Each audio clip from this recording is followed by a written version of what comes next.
गए बालू रे कंगन हमर दोनों मसकी गा खेलन गए बालू रे कंगन हमर दोनों मसकी गा दोनों मसकी गा वो दोनों मसकी गा दोनों मसकी गा वो दोनों मसकी गा खेलन गए बालू रे कंगन हमर दोनों मसकी गा।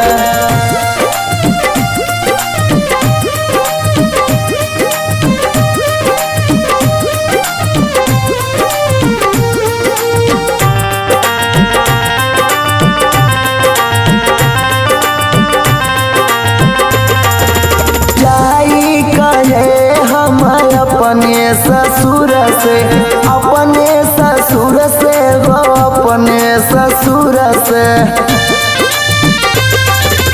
जाई कहे हम अपने ससुर से हो अपने ससुर से करे ले कंगनवा के मोल कंगन हमर दोनों मसकी गा खेलन गए बालू रे कंगन हमर दोनों मसकी गा।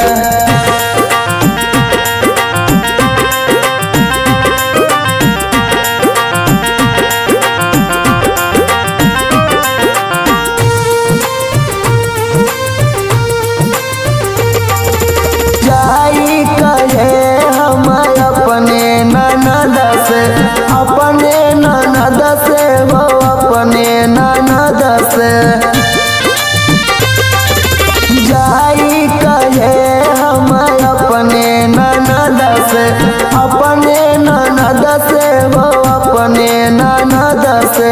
कंगना रहल अनमोल कंगन हमर दोनों मसकी गा खेलन गए बालू रे कंगन हमर दोनों मसकी गा।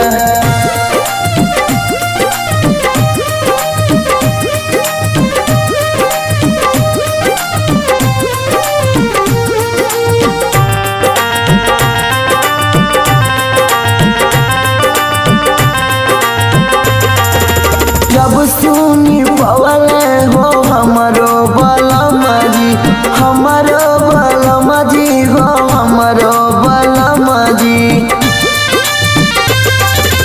जब सुनी पवल हो हमरो बलम जी हो हमरो बलम जी सैया पकड़ली